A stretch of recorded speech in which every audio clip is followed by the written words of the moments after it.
चमन में इख्तिलाते रंग-बू से बात बनती है। हम ही हम हैं तो क्या हम हैं, तुम ही तुम हो तो क्या तुम हो। सरशार सैलानी साहब का ये शेर और हमें बताता है कि कॉस्मोपॉलिटन होना, मल्टीकल्चरल होना किसी भी जगह के लिए, किसी भी शहर के लिए कितना इंपॉर्टेंट होता है। आज का वीडियो इसी तरह के कैलकाटा के बारे में है। आज हम फिर निकले हैं कैलकाटा एक्सप्लोरर्स के सफर पे और देखने के लिए उन जगहों को जहां पे अलग अलग देशों से, अलग अलग धर्मों के, अलग अलग कल्चर्स के लोग आके बसे।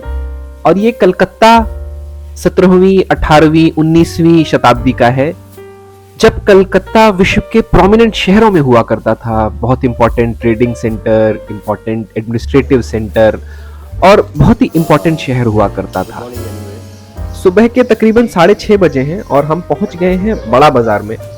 कलकत्ता का बड़ा बाजार जो कि 18वीं 19वीं शताब्दी में बहुत ही इंपॉर्टेंट ट्रेडिंग प्लेस था कैलकाटा, और इस इलाके का बहुत सारा ट्रेड बड़ा बाजार से होता था। यहाँ की गद्दियों पे, यहाँ के सेठों से ये कोऑर्डिनेट किया करते थे और जो इंपॉर्टेंट ट्रेडिंग से रिलेटेड लोग होते थे वो सारे के सारे पूरे विश्व से बड़ा बाजार की तरफ खींचे चले आते थे।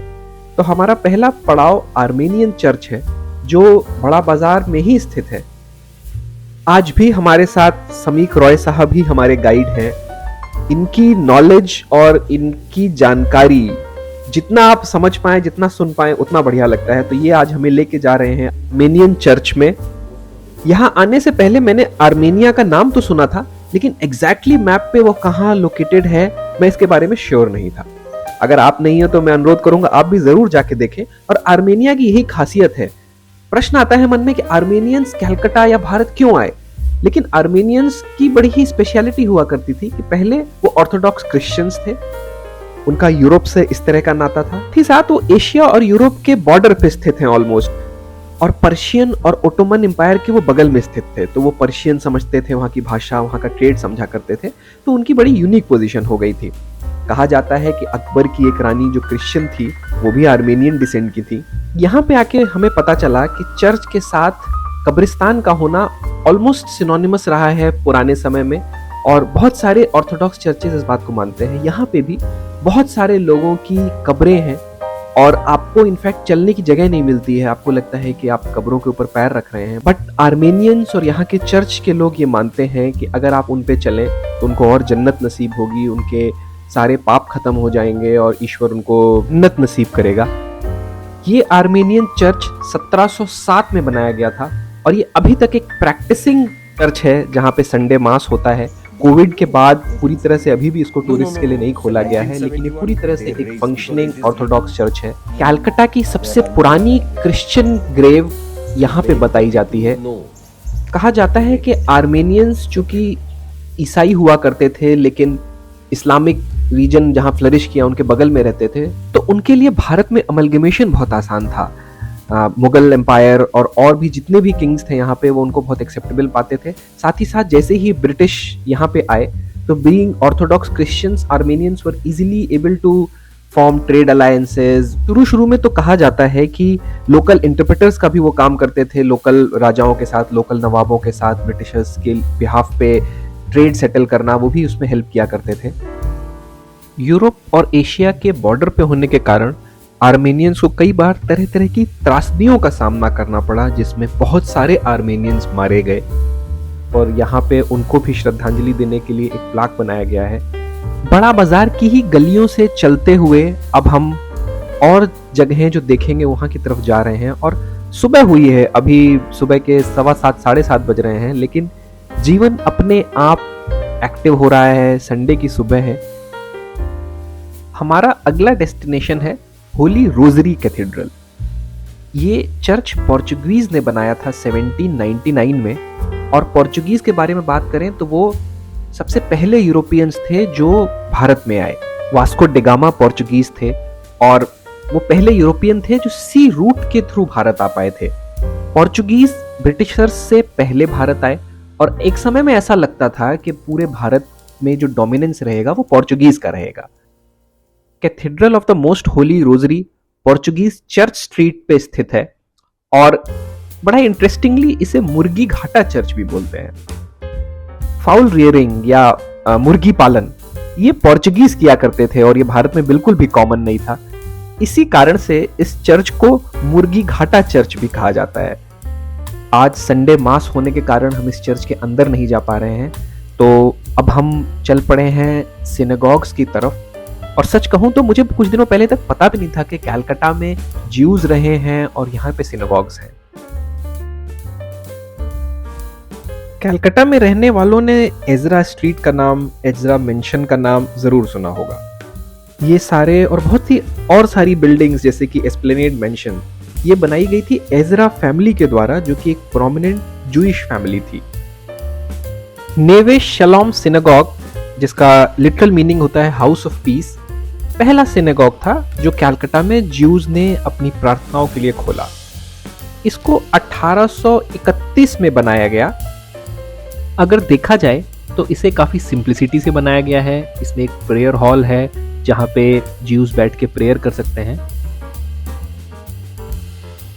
ऑर्थोडॉक्स ज्यूज दिन में 3 बार प्रेयर करते हैं और कहा जाता है कि प्रेयर करते टाइम सारे लोग जेरूसलम को फेस करते हैं। तो इस तरह से इस दिशा निर्धारित की जाती है कि आप जेरूसलम को फेस कर रहे हो।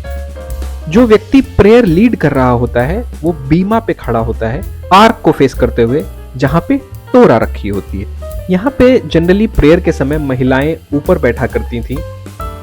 कलकत्ता के ज्यूज प्राइमरली बगदाद से आए और उनके आने का कारण भी प्राइमरली ट्रेड था।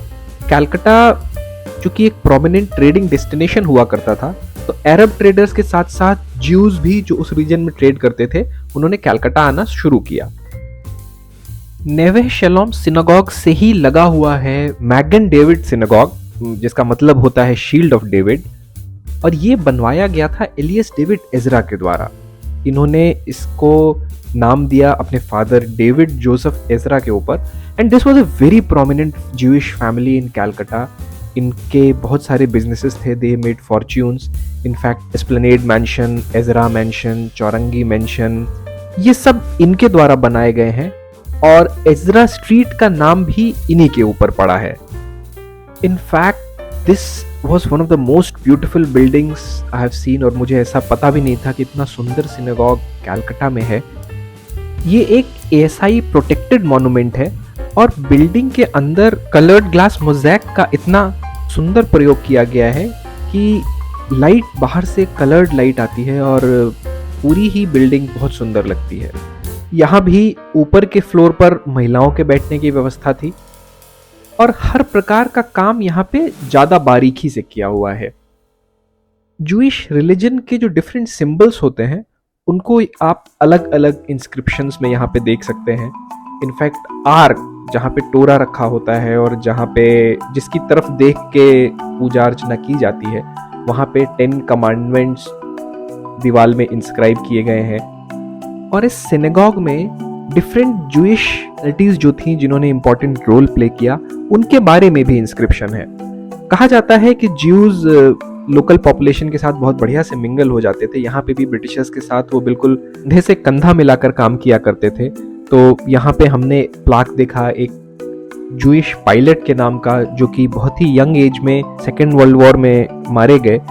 लेकिन the idea is that many Jewish people were actively involved in the social life of that time Calcutta, British India. और धीरे धीरे लेकिन ज्यूज भारत से जाने लगे। एक समय में कहा जाता है जब पीक पे ज्यूज यहाँ रहा करते थे तो 6000 से भी ज्यादा ज्यूज कलकत्ता शहर में ही रहते थे। पर जैसे ही इजराइल की स्थापना हुई सेकेंड वर्ल्ड वॉर के बाद और सारे ज्यूज को लगा कि अब एक उनका होमलैंड है, तो यहाँ से बहुत सारे ज्यूज ने पलायन किया और आज शायद 100 से भी कम ज्यूज कलकत्ता शहर में हैं। बट दोनों ही सिनेगॉग जो हमने देखे, इनमें आज भी पूजा अर्चना होती है, आज भी इनको बहुत अच्छे से मेंटेन किया गया है। हमारा अगला स्टॉप बेथेल सिनेगॉग है। बेथेल सिनेगॉग का हिब्रू में मतलब होता है हाउस ऑफ गॉड, और इस सिनेगॉग का निर्माण 1856 में हुआ था डेविड जोसेफ एजरा और एस्कील जूदा के द्वारा। ये सिनेगॉग पॉलक स्ट्रीट में स्थित है और इसके चारों तरफ काफी डेंस इलाका है, एनक्रोचमेंट्स हैं और आसानी से आपको इसका गेट नहीं दिखता है। सिनेगॉग में घुसने से पहले हम उसके सेलर में जा रहे हैं। यहाँ पे वाइन बनाई जाती थी।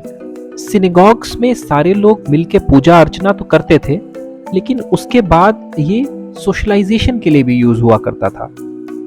बहुत सारे सिनेगॉग्स में इस तरह के सेलर हैं जहाँ पे वाइन बनाई भी जाती है। ये वाइन कोशर वाइन बोलते हैं, स्पेशल पद्धति से फॉलो करके जो बनाई जाती है। और बाद में पूजा के बाद लोग यहाँ पे बैठकर वाइन पीने के साथ साथ सोशलाइज करते थे। सिनेगॉग में सेरेमोनियल बाथिंग का भी इंतजाम है। विभिन्न रिचुअल्स में, शादी हो या अलग रिचुअल्स हो, सेरेमोनियल बात की जाती थी और इसका भी प्रोविजन सिनेगॉग में रहता था।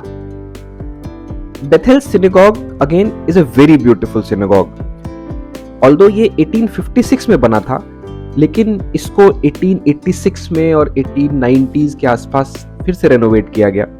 और रेनोवेशन का एक्सटेंट इससे समझ सकते हैं कि उस समय में इसको रेनोवेट करने में 1 लाख रुपए खर्च किए गए थे। इसको अगर हम पर्सपेक्टिव में जानना चाहें तो पंजाब नेशनल बैंक की किसी ब्रांच में 9 एम्प्लॉइज को उस समय में तकरीबन 320 रुपए मिलते थे और इस सिनेगॉग की अपलिफ्टमेंट में ही 1 लाख रुपए खर्च किए गए। एक कमाल की चीज जो आप नोटिस करते हैं कि कलकत्ता में ज्यूज की संख्या 100 से भी कम है, फिर भी ये सिनेगॉग्स बहुत बढ़िया तरह से मेंटेन हैं और इनमें रेगुलरली पूजा की जाती है। कहा जाता है कि पूरे वर्ल्ड की जूइश संस्थाएं फंडिंग करती हैं। और एक और बहुत ही कमाल की बात है वो ये है कि यहाँ के केयरटेकर्स जो हैं, जितने सारे हैं, सारे मुस्लिम्स हैं। तो मुस्लिम केयरटेकर्स इस सिनेगॉग्स को इतनी अच्छी तरह से रखते हैं। और जब भी आप जाएंगे तो क्या आपको फॉलो करना है, अंदर जाने के लिए मेल्स को टोपी पहननी है, किस तरह से जाना है, आप कहाँ जा सकते हैं, ये सारे रिचुअल्स जैसे कि सिनेगॉग्स में फॉलो किए जाते हैं, यहाँ भी पूरी तरह से पालित होते हैं। हमारा अगला स्टॉप तिरत्ता बाजार है, जो कि पुद्दार कोट में स्थित है। और यहाँ पर हम सी इप चर्च देखने जा रहे हैं, जो कि एक चाइनीज चर्च है। The cosmopolitan culture of Calcutta और जितनी अपॉर्चुनिटीज थी यहाँ पे, it attracted Chinese people also. और जो पहला रिकॉर्ड हमको मिलता है 1780 में, अचितपुर में पहला चाइनीज सेटलमेंट हुआ। एच्यू पो नाम के एक चाइनीज सेलर थे जिनका शिपरेक हुआ और उसके बाद उन्होंने डिसाइड किया कि वो बंगाल में सेटल हो जाएंगे। वॉरेन हेस्टिंग्स के समय में 650 बीघा जमीन उनको दी गई और अचितपुर के पास एक शुगर फैक्ट्री की बात हुई। चाइना वापस जाके उनके साथ रिकॉर्ड में है कि 110 चाइनीज लेबर्स आए थे और that was the first Chinese settlement जो बोला जाता है। इनफैक्ट अच्युपो के ही नाम पे अचितपुर नाम पड़ा। चाइनीज सेटलर्स जब अलग अलग प्रांतों से इंडिया आ रहे थे तो प्राइमरली वो मेल्स हुआ करते थे। शुरुआत पे समय बिताने के लिए, सोशलाइज करने के लिए अलग अलग प्रांतों ने क्लब्स बनाए अपने, साथ ही एक मंदिर अथवा चर्च की स्थापना की गई जहां पे वो पूजा अर्चना कर सके। चूंकि यहां से चाइना जाना बहुत ही मुश्किल था और जब भी किसी का देहांत हो जाता था तो उसके रिलेटिव्स की अनुपस्थिति में उसके कॉमन क्लब के लोग ही उसका अंतिम संस्कार किया करते थे। बाकी कम्युनिटीज की तरह आज बहुत कम चाइनीज बचे हैं यहाँ पे, और जो सारे हैं भी वो पूरी तरह से इंडियनाइज्ड हैं, पूरी तरह से बंगाली कल्चर में मिक्स्ड हैं। कई लोगों ने अपने रेस्टोरेंट स्टार्ट किए हैं। हमारा अगला स्टॉप सी इप चर्च है, जो इस समय में prominent Chinese surviving temple Calcutta में है, उनमें से एक है। इसके भी सामने का एरिया एनक्रोच हो गया है। इस टेम्पल का निर्माण 1905 में किया गया था और इसका ओरिजिनल स्ट्रक्चर वुडन स्ट्रक्चर हुआ करता था। कई बार आग लगने के बाद धीरे धीरे इसको सीमेंटेड स्ट्रक्चर में कन्वर्ट किया जा रहा है। ये एक 2 स्टोरीड स्ट्रक्चर है। ग्राउंड फ्लोर में लाइब्रेरी या क्लब है। कहा जाता है कि इकलौता चाइनीज न्यूज़पेपर जो कि यहाँ से निकलता है, आप यहाँ पे पढ़ सकते हैं। ये एक सिमिलैरिटी लगी सिनेगॉग्स के साथ भी कि पूजा के साथ ही एक स्पेस होगा जहाँ पे कम्युनिटी के लोग बैठ के सोशलाइज कर पाए। और चूंकि चाइनीज भी बाहर से आए थे और उनके जैसे और उनके प्रांतों के कम लोग हुआ करते थे, तो there is a special dedicated place जहाँ पे आप बैठ के मित्रों के साथ बात कर सकें, पढ़ सकें। एक चीज जो आप यहाँ पे नोटिस करते हैं, यूज ऑफ ब्राइट कलर्स। इस टेम्पल में एक्सट्रीमली ब्राइट कलर्स यूज किए गए हैं और मेन डीटी जो है वो गॉडेस कुआन यिन यहाँ पे बैठती हैं। अपार्ट फ्रॉम दिस ये भी बोला जाता है कि चेंगिस खान की जो फैमिली डीटी थी उसकी भी यहाँ पे पूजा अर्चना होती है। दिन के तकरीबन 9 बजे हैं और सुबह से चलते चलते बढ़िया भूख लग रही है। इसके अलावा हमारा अगला डेस्टिनेशन पार्क स्ट्रीट सिमेट्री है जो कि 10 बजे खुलती है। तो डिसाइड किया गया कि अभी ब्रेकफास्ट कर लेना चाहिए। कलकत्ता में रहते हुए इतने साल हो गए लेकिन फ्लोरीज में ब्रेकफास्ट करना अभी तक संभव नहीं हुआ था। फ्लोरीज, जिसको एक स्विस कपल ने 1927 में बनाया था, अपनी कन्फेक्शनरीज के लिए जानी जाती है और यहाँ पे ब्रेकफास्ट करना एक रिचुअल जैसा है। तो चलिए, ये तमन्ना भी आज पूरी हुई और अब हमारा अगला डेस्टिनेशन रहेगा पार्क स्ट्रीट सिमेट्री। सिमेट्री जाने से पहले बगल में ही सेंट थॉमस चर्च है और हमारे गाइड हमें इसे दिखाना चाहते हैं। ये एक रोमन कैथोलिक चर्च है जिसे 1841 में बनाया गया था। और एक इंटरेस्टिंग बात यह है कि मदर टेरेसा के देहांत के बाद उनकी बॉडी को क्रीमेशन से पहले हफ्ते भर तक यहाँ पे रखा गया था। हमारे गाइड याद कर रहे हैं कि क्यों इस चर्च को चुना गया इतनी वाइड रोड के कारण, ताकि बहुत सारे वीआईपीज और वीवीआईपीज आएंगे, बहुत सारे लोग आएंगे, उस क्राउड को संभाला जा सके। तो मदर टेरेसा की डेड बॉडी को यहाँ पे दर्शन के लिए रखा गया था और इस पूरी गली में उस समय में वो याद करते हैं कि भयंकर भीड़ हुआ करती थी। साकिब लखनवी साहब का एक शेर है, जमाना बड़े शौक से सुन रहा था, हम ही सो गए दास्तां कहते कहते। डेथ एक बड़ा ही ईरी कंसेप्ट है और जिंदगी से हम कितना भी प्यार कर लें, ये मान पाना कि अंत में ये शरीर मिट्टी में ही मिल जाना है बहुत आसान नहीं होता है। अगर हम उस समय की कल्पना करें तो यूरोप से आने में, भारत आने में तकरीबन 9 महीने लगा करते थे जहाज पे और बहुत सारे लोग 14 साल की उम्र में, 15 साल की उम्र में यात्रा शुरू करते थे। उनमें से बहुत सारे लोग ऐसे रहे जो कि भारतीय क्लाइमेट को, यहाँ की बीमारियों को नहीं सह सके और कई लोगों का बहुत ही कम उम्र में देहांत हो गया। ब्रिटेन, जिसका कि मौसम ठंडा है, पूरा कल्चरली अलग है, वहां से भारत जैसे क्लाइमेट में आना और ये नहीं जानते हुए कि आप वापस जा पाएंगे कि नहीं, बहुत ही स्ट्रेंज फीलिंग है। और पार्क स्ट्रीट सिमेट्री में, जिसको साउथ पार्क सिमेट्री भी बोलते हैं, बहुत कुछ ये देखने को मिलता है। इनफैक्ट अगर आपने कलकत्ता में पार्क स्ट्रीट सिमेट्री को नहीं देखा है तो मैं बोलूँगा कि एक बार आकर इस जगह को ज़रूर महसूस करना चाहिए। पार्क स्ट्रीट के बीच में, चारों तरफ ऐसी घनी आबादी के बीच में इस तरह की सिमेट्री हो सकती है, ये मान पाना उतना ही मुश्किल है जितना कि हम सबके लिए ना कि मौत भी एक शाश्वत सत्य है। साउथ पार्क स्ट्रीट सिमेट्री को खोला गया था 1767 में और 1790 में इसे एक बार बंद कर दिया गया था कुछ डिस्प्यूट्स के कारण। फाइनली 1840 के आसपास इस सिमेट्री को पूरी तरह से बंद कर दिया गया क्योंकि ये पूरी तरह से कब्रों से भर गई थी। उस समय के, उस काल के बहुत सारे जाने माने लोगों की कब्रें यहाँ पे बनाई गई हैं। और साउथ पार्क सिमेट्री एक नॉन चर्च सिमेट्री है। जनरली सिमेट्रीज हमेशा एक चर्च से लगी हुई होती हैं, लेकिन south park symmetry non church symmetry है। इस पूरी सिमेट्री में तकरीबन 1600 टूम्स हैं और कई मायनों में कब्र के ऊपर बनाया गया स्ट्रक्चर इसका भी दर्शक होता था कि व्यक्ति ने इस दुनिया में कितनी सफलता अर्जित की है और जितना रिच, जितना इन्फ्लुएंशियल आदमी होता था उसके ऊपर उतना ही बड़ा स्ट्रक्चर बनाया जाता था। इस सिमेट्री का पहला नाम ग्रेट क्रिश्चियन बरियल ग्राउंड था। बाद में सर एलिजा इम्पे, इन्होंने एक डियर पार्क बनाया था पास में, जिसके कारण इस सड़क का नाम पार्क स्ट्रीट पड़ा था और फिर इस जगह को साउथ पार्क सिमेट्री बोला जाने लगा। उस काल के बहुत सारे जाने माने लोगों की कब्रें यहाँ पे हैं।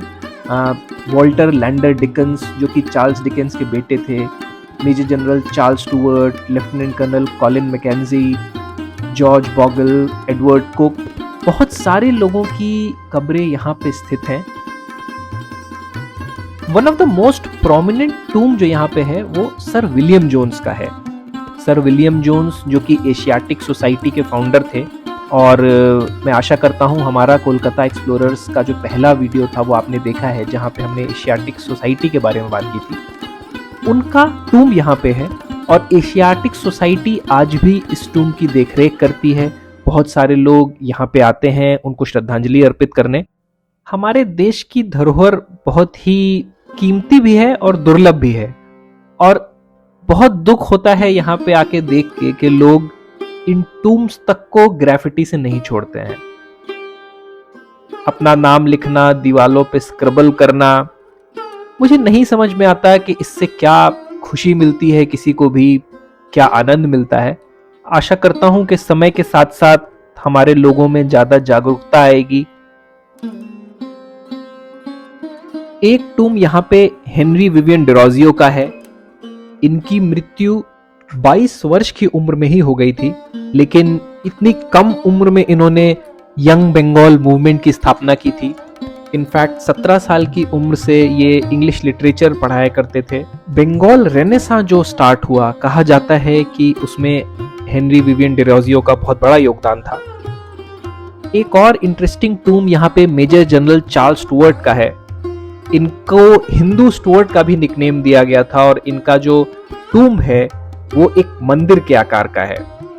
कहा जाता है कि इन्होंने वसीयत की थी कि इनको बरी ना किया जाए बल्कि इनका क्रीमेशन किया जाए, लेकिन इनकी फैमिली ने इनको बरी किया यहाँ पे। बट एज ए कंसोलेशन इनके ऊपर जो टूम बनाया गया उसको एक मंदिर की शक्ल दी गई। इसके साथ ही यहाँ पे लेडी एन मॉनसोन की भी कब्र है। ये एक इंग्लिश बॉटनिस्ट थी और she was one of the most prominent botanists of that time. यहाँ पे हर टूम की अपनी ही कहानी है। क्या सोच के ये लोग यूरोप से यंग एज में यहाँ पे आते थे, यहाँ पे काम करते थे, यहाँ पे नाम करते थे, और अक्सर यहाँ पे जीवन भी उनका शेष होता था। कुछ फैमिलीज के टूम है यहाँ पे, मतलब फैमिली के सारे लोगों की कब्रें एक ही टूम में स्थित हैं। इन टूम्स का धीरे धीरे रिस्टोरेशन भी किया गया है, और रिस्टोरेशन का पहला फेज 2007 में समाप्त हुआ।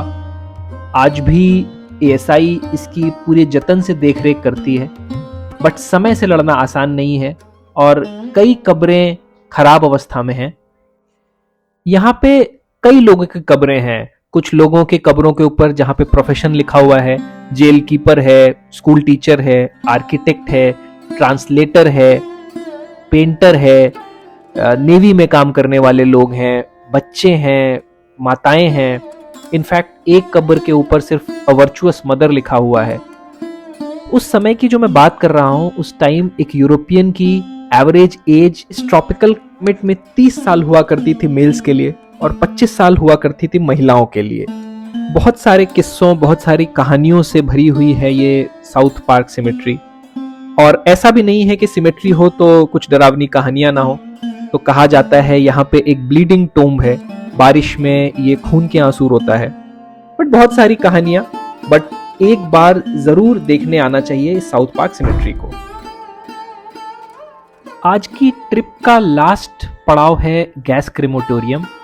ये लोअर सर्कुलर रोड सिमेट्री के पीछे है और इसकी स्थापना 1906 में की गई थी।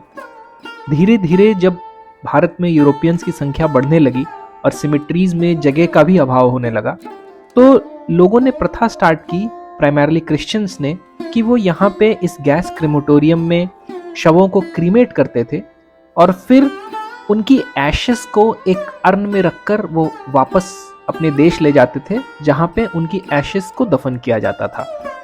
अपार्ट फ्रॉम क्रिश्चियंस, ब्राह्मोस भी इस गैस क्रेमेटोरियम को यूज करते थे, और जगदीश चंद्र बोस जो कि फेमस ब्रह्मो थे, उनको भी यहाँ पे क्रीमेट किया गया।